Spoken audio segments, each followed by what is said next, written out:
said, son, we need to have a talk. What's up, Pop? You pushing for 2 years about this Olympic dream of yours. He said, I hate to rain on your parade, son, but it's never going to happen. What do you mean, Daddy, it's never going to happen? He said, son, they'll never allow you to go. Why? And he rubbed on his hand. He put his hand out, and he rubbed it. I thought he had a bug on him, a bite or something. What are you saying, Daddy? He said, son, you'll never be able to go because of the color of your skin. What does that have to do with anything, Daddy? I'm the best swimmer. I'm the best. I know, son. He said, but my estimation is a swimmer has to train 3 times a day. Where would you train? He said, you can't go to the Harlem River. That's where a lot of us learn to swim. But a lot of us lost our lives every year, too. He said, you lose your buddies every summer. He said, you can't go to Colonial Pool, all your friends in there trying to cool off. He said, and you can't go to the ocean, it's too rough. And just as he said that, I'm thinking ahead of him, I'll join a club. He said, yeah, you think you'll join a club too. He said, you can't do that, son. I said, Daddy, we can't afford it? No, we can afford it, son. Well, why can't I go? He went back to his wrist again. Excuse me. The color of your skin. And I said to myself, I said, wow, this is deep. Merely because of the color of my skin, the texture of my hair, or my last name, someone will be holding me up from doing what God gave me the talents to do. What if I had the cure for cancer? A lot of guys be marveling about the fact that they like that big fro they had and like that bushy hair that they had, and now they're balding. What if I had the cure for baldness, or the cure for impotency? You understand? Or AIDS? And just merely because of the color of my skin, it would never come to fruition merely because some devious person thinks that I shouldn't have a right to flourish in life. I'm on this quest. Now, the police done put me in touch with this track program. I get in touch with the track program and I start developing the program. And I develop greater than my expectations of myself.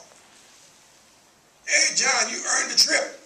Well, little minor trips we used to go on, like packing in the car, 8 of us to drive from the Yankee Stadium up to Buffalo, New York, like an 8-hour, 9-hour drive, stuck in the car like sardines. I don't want to go on no trip. Oh, no, you earned a big trip. Check out Trinidad and a passport. Ask your parents, can you go? But here you got to go down to this place to get your gear. What gear? Let's go. I go down there, they give me a bag, says USA on the bag. I open the bag up, they got a jersey in there, USA jerseys, sweatsuits, sneakers. Then they say, well, you're not done. Come over here to this room. I go to the room, they give me a blazer, USA patch on it. They give me 2 white shirts, 2 red, white, and blue ties, 2 pair of slacks, some hush puppy shoes. Oh, man, USA? I'm feeling good now. And now I go home and talk to my mom and dad. I say, Mom, look what they gave me. They told me I can make this trip. Can I go? Yeah, you can go to the trip.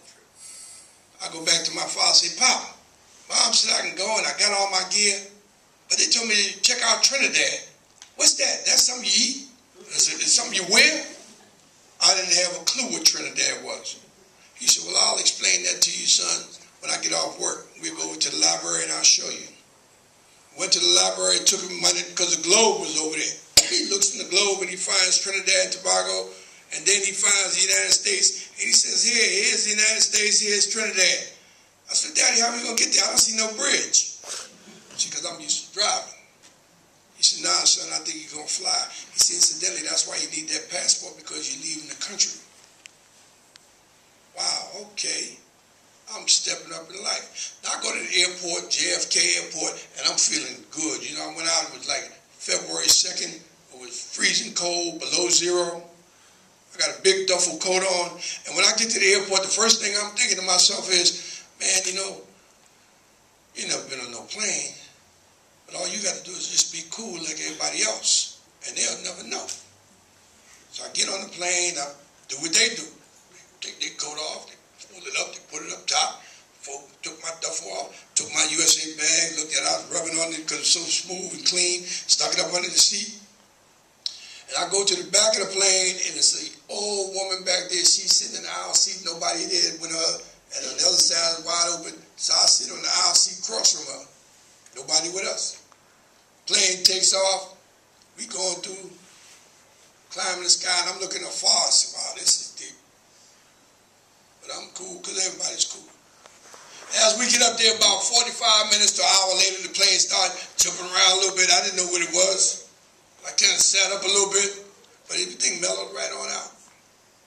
Now, here we traveling farther, an hour and a half by since the first one. Then all of a sudden, the plane started the turbulence, and I thought it was going to stop like the first time, but it just kept crazy. Then it dropped like 1,000 feet. The stewardess at that time, they didn't have the push cart that they have now. At that time, they used to have the tray, like in the restaurant. And she had the sodas and the coffee. When the plane dropped 1,000 feet, she threw it up in the air. She ran down the aisle screaming. People in the seat started screaming. They were freaking out.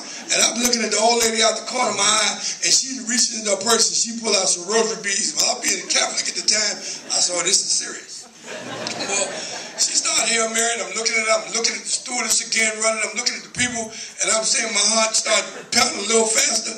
So I decided I got to be cool. So I moved over and said, I got to protect myself because it's the first time I'm thinking I'm not controlling my own destiny. Let me see how far I got to jump.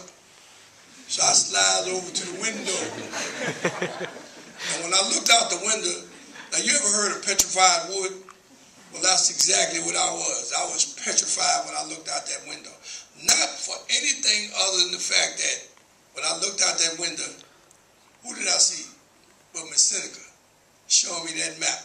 Because that earth looked just like that map that she was telling me to show. And I'm looking at everybody on the plane, freaked out. I'm looking at the woman next to me, and I got to thinking, the black box and the walkie-talkie was one piece. I could hear them saying, we know you're down, give us your location. And I'm thinking, if everybody on that plane perished, but that old lady and John Carlos, they wouldn't expect an old lady to get to the box, but they would expect a young teenager to get there. I said, man, it's deep that she would die and I would die not because the plane crashed, but we would die because of my ignorance. So then I had to step up. It's bullets, God gave you certain bullets. You put it in your little box and you move on in life. Now I'm a star in track and field. And when I went to Trinidad, that first trip made me realize right away, if you perfect your game in life, people will begin to listen to you. It's like if Speaker's Corner, anybody can go there on Speaker's Corner and talk. But let one of the Rolling Stones, let one of the Beatles go out there, let John Carlos go out there with the people who know me. And everybody in the park gonna walk away from whoever's out there and they all gonna come to me, or they gonna go to Ringo Starr, they gonna go to somebody that they know to hear what they have to say. As I began to develop my skills in athletics, I realized about Robin Hood.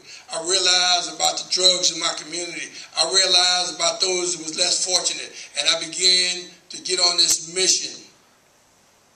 God sent me to meet Malcolm X.